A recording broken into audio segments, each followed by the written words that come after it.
Hi, I'm Anita Burns. Welcome to the Open Mind Show. Today our guest is Allan Hartley. Allan and I go way, way back. He has been the publisher of a fine magazine called The New Perspectives for 22 years. I just want to show you one recent cover. It's an interesting magazine, and he has quite a few stories to tell. He's been around the block a few times, knows some things, and has some wonderful stories, and knows some wonderful people. So, welcome, Allan. Hi, it's been how long? Ages since I've seen you. Years. Yeah.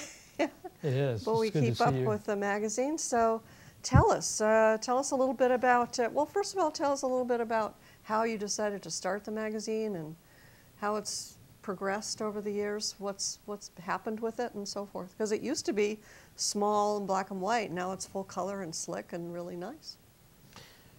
Well, that involves a number of things.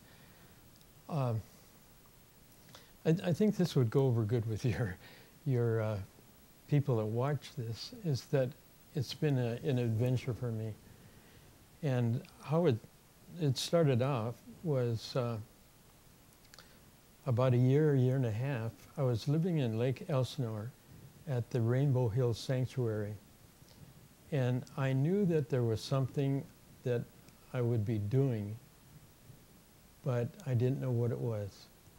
And so I didn't want to take on any full-time jobs, any career type things.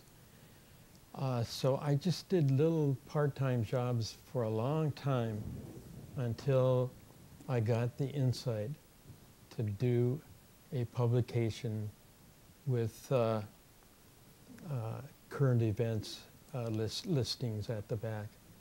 And when I did get that revelation, I moved back to Hemet, where it was very creative for me. It's, for those people who don't know, that's out in the desert in Southern California. I moved back to Hemet, where I had been 10 years before. I came out from Los Angeles and Burbank 10 years before, where I had done a New Age Learning Center under the auspices of the Living Light community. And these people came out of the Holistic Healing Retreat Center, Meadowlark. Oh yes. Which was started in 1958, one of the oldest of its kind in the nation. Is Meadowlark still going? No, it's not. Oh, that's too bad. It was started by Dr. Everett Loomis, who was considered the father of holistic medicine. And he died at age 93, and it was sold maybe 6 or 7 years ago. Actually, it's up for sale again, and I've been trying to find people interested in buying it because I'd really like to get that place going again. Well, that would be perfect for you. Yeah, it would be really great. There's 18 acres and some buildings on it. But then 10 years later, like I say, I was living at the Rainbow Hills Sanctuary in Lake Elsinore, and I got this idea. And when I moved back to Hemet, I stayed at, I traded a room at a home of a retired psychologist. She was in her 80s and losing her eyesight. Mm. And so I traded driving her around for a room. Well, there's a cushy deal. Yeah, what I did was I started this thing just on a inspiration and the creative energy, without hardly any money. And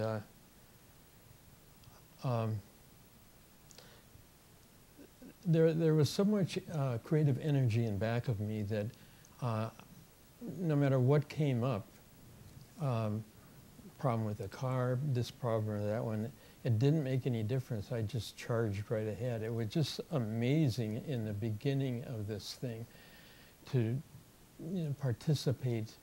It was just like I needed to catch this energy and go with it, and I did.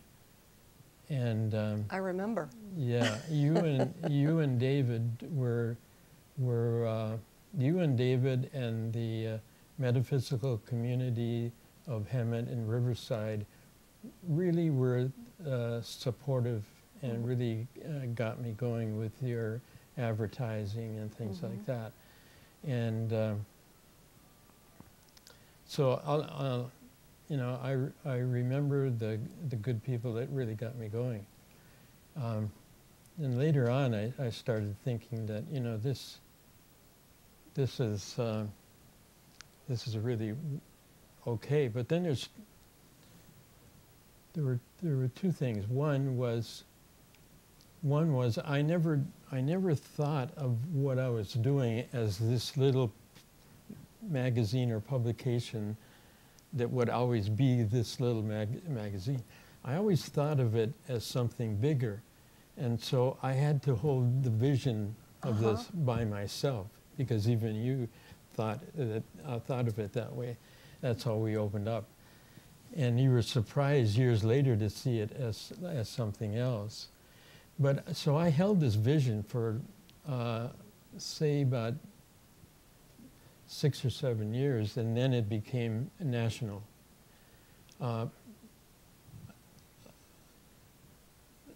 So becoming national was, first we started off with the first issue.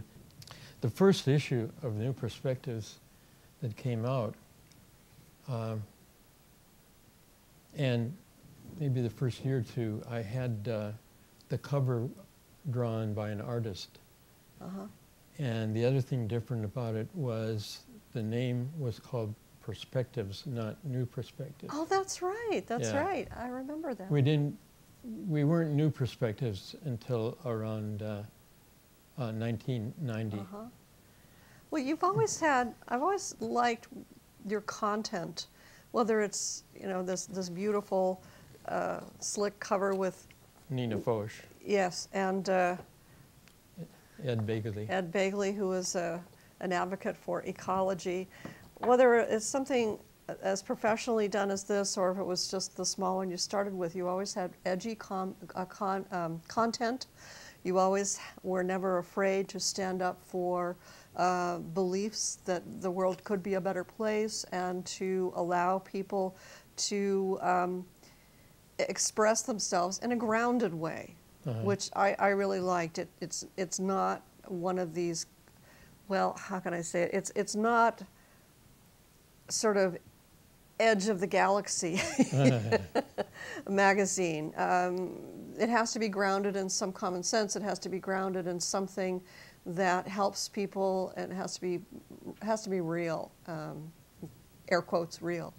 And that's I think that's what makes us stand out from some of the other magazines. The other thing that I have to say about that is maybe the circulation isn't as big as some of those out there magazines, because that's what some people want.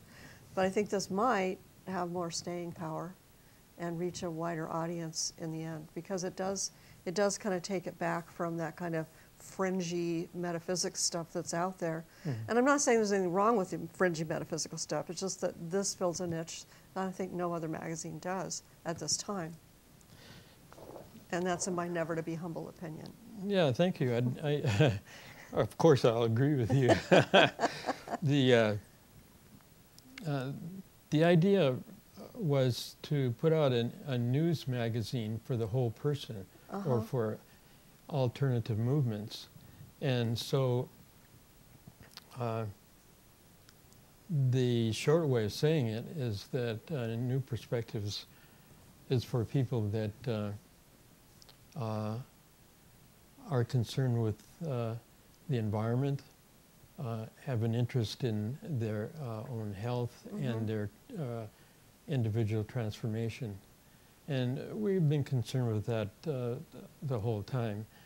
Now, in the last few years, we thought that we have really looked at the whole person in a number of ways through articles and the book reviews, and now it was time that the whole person now becomes the whole citizen.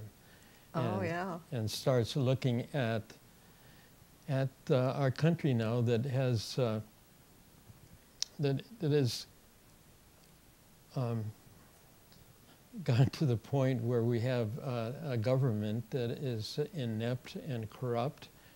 We have wars that are very costly that shouldn't even been a war. A lot of people agree with you on that.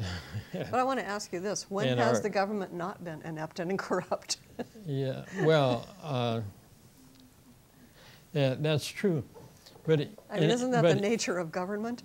But in this publication, we talk about the imperial president, which means that when Obama took over, he probably had more power than any other president due to past presidents incorporating more power in the position as he went along. And of course, they're not going to repeal that.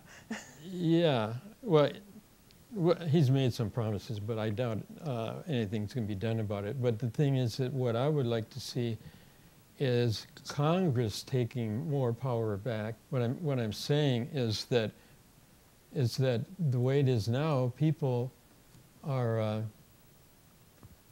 think they're great citizens if they vote for a president, whereas they should be taking part in the activities of the government through their representatives all the time. I absolutely agree with you there. Anyway, I just wanted to, I don't want to get detailed about that because we don't have the time, and also it's in the magazine. In addition to the thing is that I think things are so bad right now. I think we need to get beyond writing and talking about it, but we need to do something about it. And right off the bat, when I was thinking about it, I came up with some things, and I put them on my website on the home page. I called it the office. I thought about creating an office called a new department, the fourth department of the government, calling it the Office of Public Advocacy, because we need people. We need people like ombudsmen that are going to watch out for us, for and by the people, and we also need watchdogs over the Congress, because the people that are investigating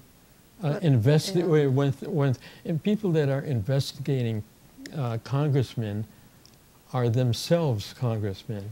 So you can't expect too much out of that. Well, isn't that what the public is supposed to be doing, is watching out, and electing the right people? That's and right. Yet look at the... That's right. I'm just going to flat out and say it, look at the clowns that are in there. Yeah. You know, there are some, I mean, I watch this a lot, I follow this closely, and I'm astounded at some of the people that have been elected to office. I won't name names, but then there are others that I'm astounded who are incredibly capable and caring and honest and out there to do the job that supposedly they were elected to do. Yeah. But I think that's a minority, Yeah. you know, and I'm just amazed. One thing I'd like to mention, and then if I could share a little more about the magazine, Sure. is that I'd like to kind of connect Obama with a statement that Michael Moore made Uh-huh. in his new movie, Capitalism, a love story. I've not seen it. Well, it But just came out last week. I understand it's Yeah, but it's very interesting. He's made the point on several television Yes. programs that the same person that let things get out of hand in Wall Street and was in charge of regulation in New York is now the Secretary of Treasury. It's just like the people that are robbing the banks. Well, we'll make them the person in charge because they know how to know how to rob banks. You know, see, the thing is that Obama has said he was going to fix this economic crisis and give regulation, and it's been almost a year, and nothing's been done with that. In fact, he put one of the people that caused this in power. Oh, and so that's enough said about that part of it. Well, I'm sure there's a lot going on that we don't know about, and I'm sure there's a lot going on that we don't understand. And I don't know enough about it to make a comment. I think that he's doing what he can do at the moment, and maybe he could do more, but you know, he's a human being. Well, the thing is that if you want to compare him to past presidents, especially the last one, I think I think he's a fresh breath, fresh. How do you say? A fresh breath of fresh air. You yes. You know, but still, in all, you have to keep people accountable. I agree. And so, I have.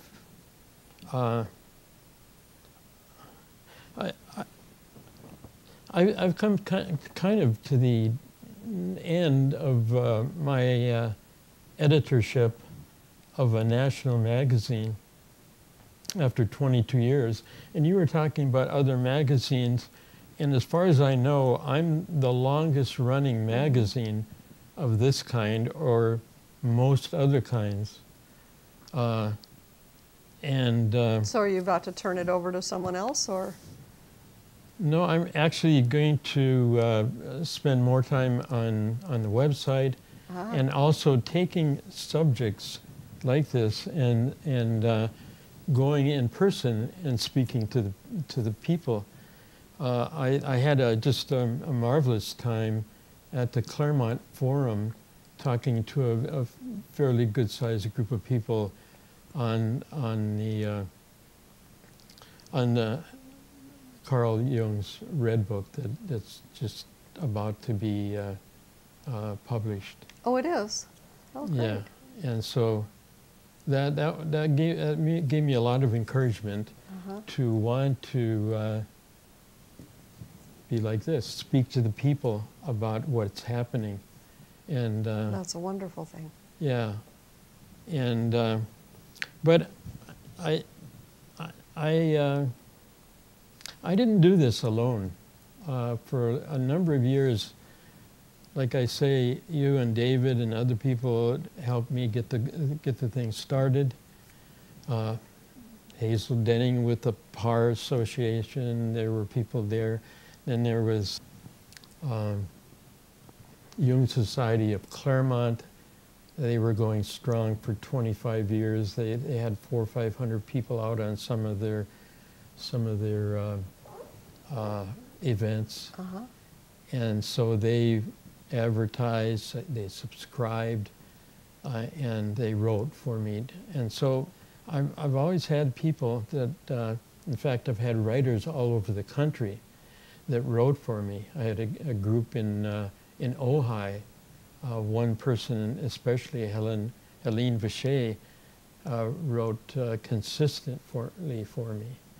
And then another thing that came out of that was, out of the writers, was, and I remember early on, I used to go visit people all over, and they'd say, you know, gee, I'd like to do a magazine. Yeah, And the they thing don't have is, no clue how hard it is. I did a magazine too. They can do one thing. They could write an article, Yeah. or maybe they could sell an advertisement, or they could do, but two things with me is that my heart was there. And I started out the very first job. I'll be 75 in next month, and when I started out at 17, I was a copy boy at a daily newspaper. Oh, yeah. And so you got that sense of, I got to get the story and I got to run with it and get it now. Mm-hmm. You know. Oh, the other thing that they wanted to do when I was talking to people, they wanted to write a column. Uh-huh. I mean, when I first started, if I listened to everybody, there'd be nothing but personal columns throughout the whole thing. And so I resisted having anyone do that until there was, and here's another way. I think about how does one get writers? How does one get people to write about? How do you get the stories? Editing also. And all those kind of things, I think are really interesting. People ask me that all the time, you know. And I was at the Zen Mountain Center, which is outside of Idlewild, and I was acting as assistant Tenzo. That's a cook. Ah. I was up there for 3 or 4 months, and then Sounds so important though, assistant Tenzo. yeah, I like it. That's great, huh? Anyway, I was up there for about 3 or 4 months, and just taking a hiatus from the magazine. And the last month or so, I was doing some things in the kitchen, and a group came up from Huntington Beach, and they were called different things: Noetic Society, the Opening Mind Academy, and the person that was in charge of it was called, his name is Pierre Grimes, and he taught classical philosophy at Golden West College for 35 years, maybe longer.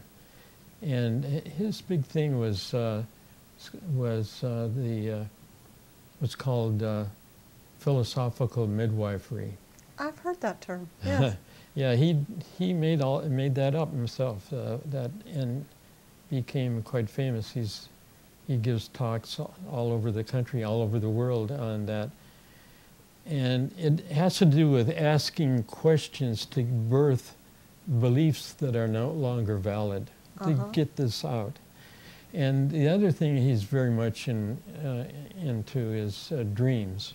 And one of our sections, one of our themes was on dreams, which he filled that out pretty good. Anyway, I met him and his group there, and then several years later, as I was doing the magazine, I thought, hey, I think I want to call Pierre and get an article. And he did an article for me, and then he started doing a column. And that's how I got one of the columns. The other column that I've been doing for years was done by, or is done by a woman that is a writer. She's written books, and also is a performance artist. Oh, that's interesting. And I call her column "It's Her Life." Well, we're getting short we're on time. Too many. So I want to make sure people know how to get a hold of you or to get more information about the magazine. You have a website, which is, what's your website? Okay, it's www.newperspectivespublishing.com. newperspectivespublishing.com. Yeah, and people can now, people in Southern California can pick up the magazine in various places, and maybe the website is a resource for more information about that. Yeah. And if they would like to advertise, they can go on the website and find out more about that too. Yeah. Also, my email address is new.perspectives@verizon.net. Net, right. And I'm always typing .com, and it comes back. Yeah. And my phone number is 951-925-6117. Okay. Well, Allan, this has been very interesting. I'm going to hold up this last cover here. And this is John Robbins. I don't have my glasses. John Robbins. That's our 20-year issue. Ah. A long, healthy life. Minutemen and... And I can't tell you any more about New Perspectives? Well, maybe you can come back again. Yeah. What does that say there? Minutemen and migrants film themselves. What they did was this company gave each of these groups cameras, and they took pictures of themselves doing what they do. How fascinating. Migrating or Minutemen keeping migrants out. Yeah. Okay. Yeah. Well, thank you, Allan. Yeah, Thank you thanks so a lot. much. Thank you. And thank you for watching. Take a look at some of our other shows. We have fascinating guests from all walks of life. And until next time, goodbye.